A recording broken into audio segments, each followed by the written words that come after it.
Hello and welcome to the Genja tutorials. Today I'm going to take you through installing Junos PyEZ within a Python 3 virtual environment on a Ubuntu machine. Junos PyEZ is an automation tool that enables you to automate Junos devices. It's open source. It's maintained by Juniper networks, which provides a micro framework home to many APIs. So let's get started. So those of you who've already installed Python 3 may not have the packages installed for a virtual environment for Python 3. So I'm just going to install the package using pip3.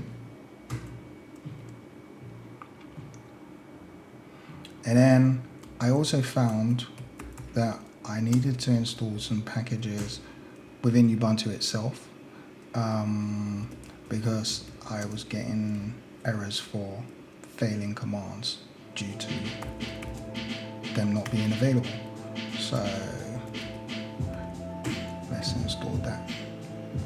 So you can install you can install Junos PyEZ directly on the machine, so you wouldn't have to install these packages, or you can use Docker containers, but we're going to use the virtual environment, Python's virtual environment.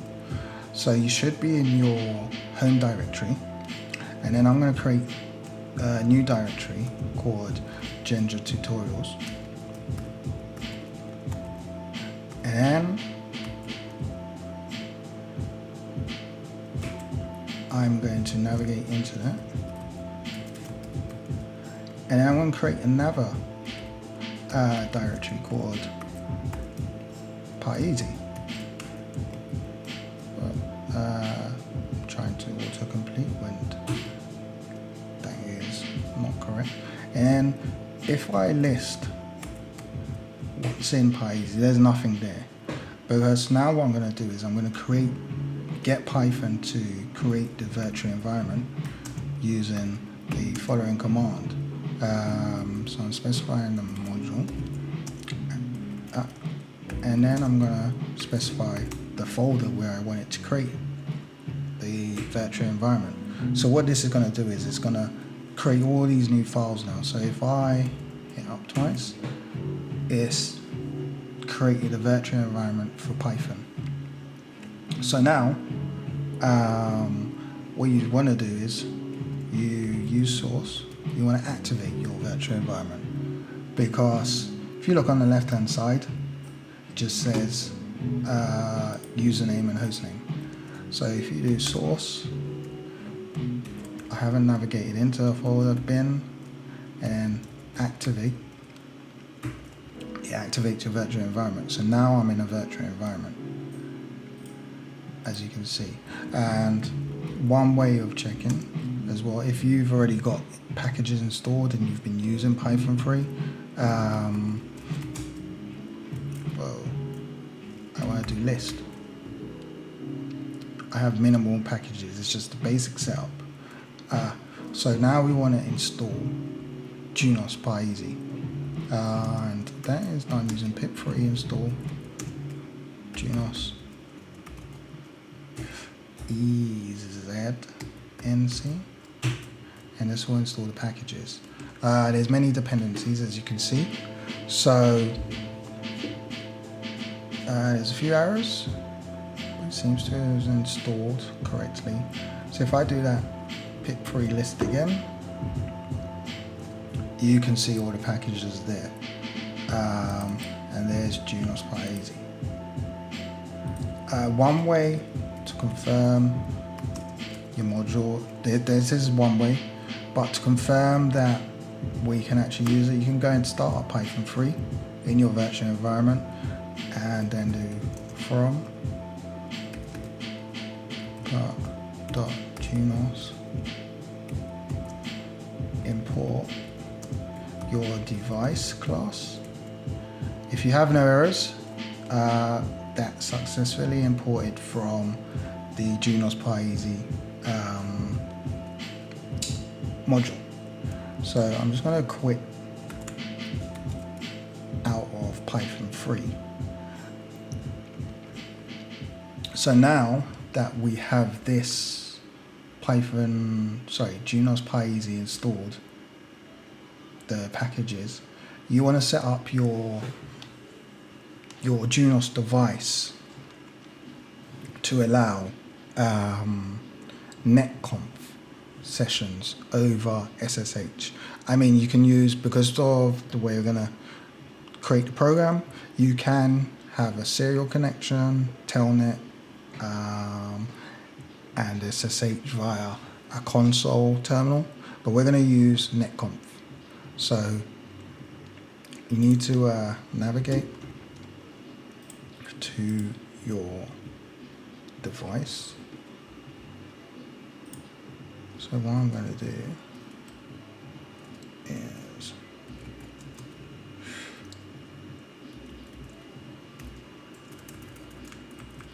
I'll just go through my serial connection,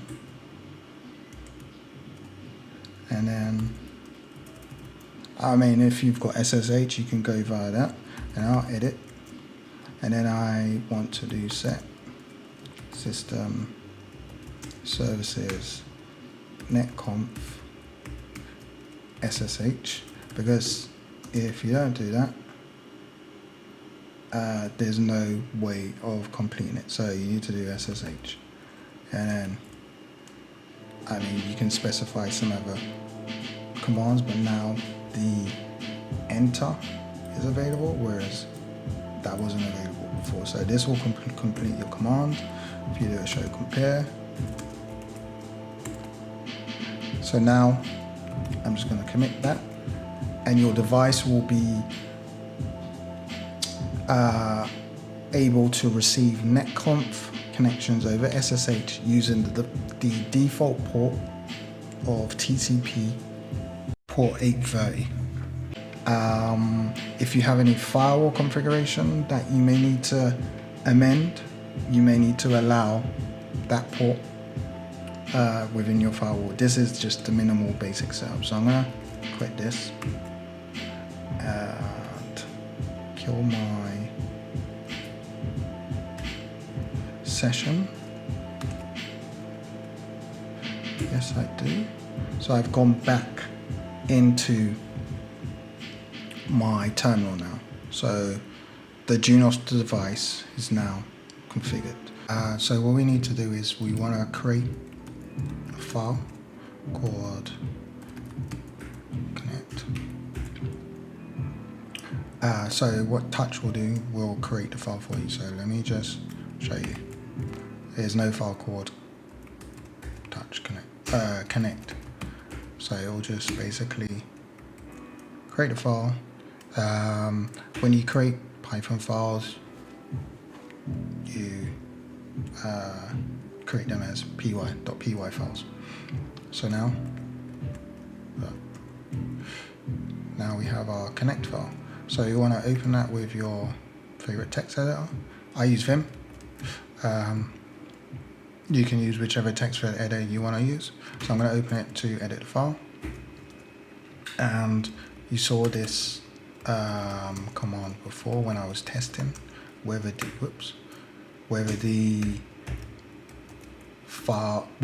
module would import. So from Juniper Junos import device.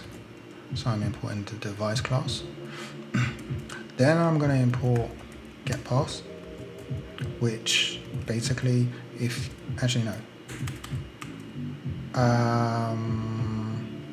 getPass.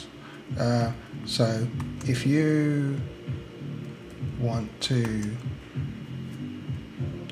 prevent your password from being displayed on the screen, you'd use getPass. So when you're typing it in, because we're going to use the input,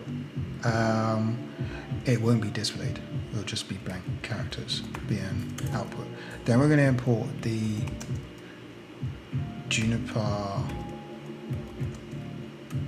Junos exception class. Exception module.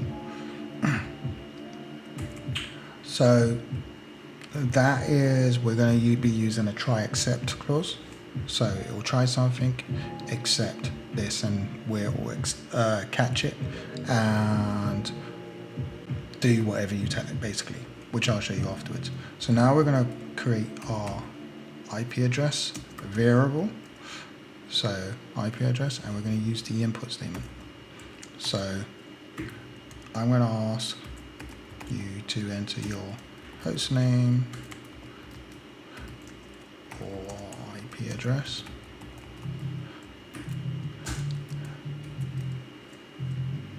And then I'm going to ask you for your username, which will be again an input statement.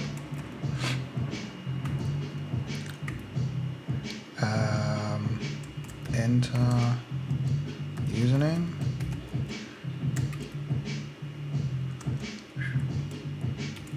And then we're going to have our password, but we're going to use not an input method, but a get pass, because we don't want our password being displayed when we enter it on the screen.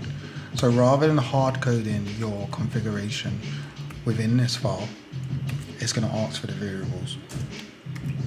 So if you're not using the same, I mean, it's not, best practice is not to have at least your password stored within your files anyway. So if you've got different devices you want to connect to, you don't want to change your file every time you want it to prompt you. So now I'm going to use the try clause. So it's going to try and do something. So within try, we want to use with. So with device class, so it's a class. Basically, here it is here, device, this is what we're using. We're saying, okay, these are the host, these are the 3 items that are required.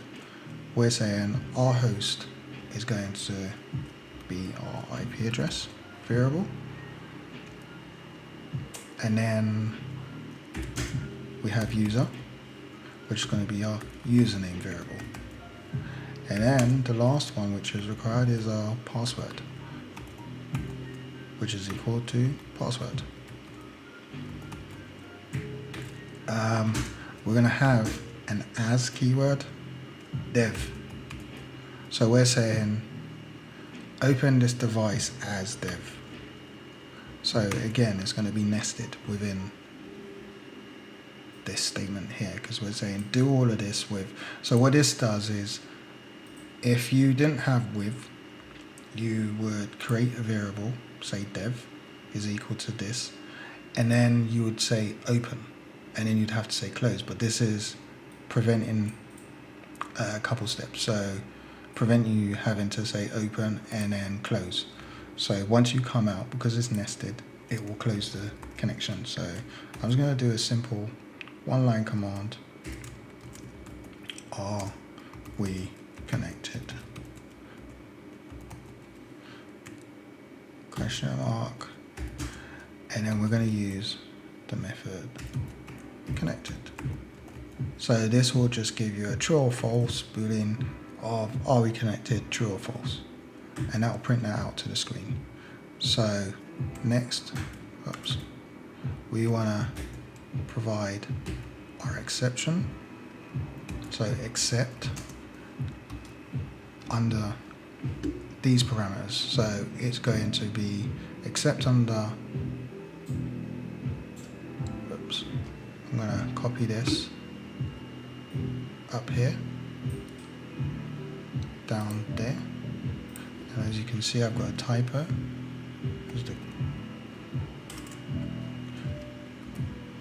Except Junos, and then I'm going to say for any connection authentication. These are all within the within this module that you've just imported. So you're saying any authentication error, so it will be your username and password. If that fails, do this as auth error, And then if it does catch this exception, we want to print something that will tell us something of value. Check. I'm typing in what I'm saying. Password.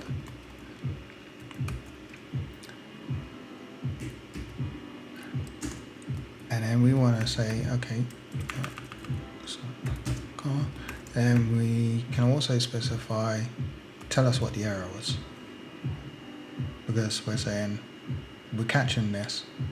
There's a statement. We've given our own kind of key, our own kind of output to say, okay, we want you to check this, and this will give us the error code, the error message. So that's our simple program written. So we have a host name, username, password, input, and so forth. So now we can save this, and then we can run. So it's just Python 3 as we are in our folder, connect. Whoops, see. I hit tab too many times. Connect. So now it's asking for the IP address. 800.25. Username. And pass.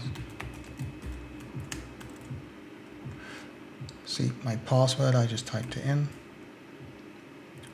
Did not display on screen. And I've got a good result. So are we connected? True. And the program terminated. So if I run that again, I'll give it the same credentials, but I'm going to give it an invalid password. So I'm just going to smash the keyboard this time around.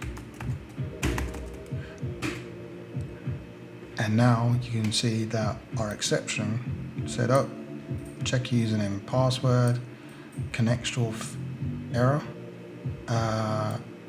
and your device IP address. So there we have it. So one other way, so rather than typing this out, if you kind of get it wrong and you're getting errors, you can actually go to my GitHub repository. So if I, so as you can see, so if I remove this file, oops, it's no longer there, connect. What I'm going to do is I'm going to copy it from my repository.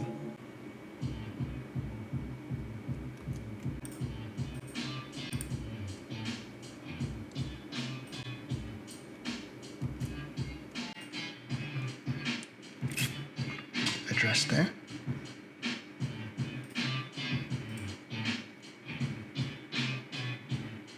And then I'm just going to do a wget.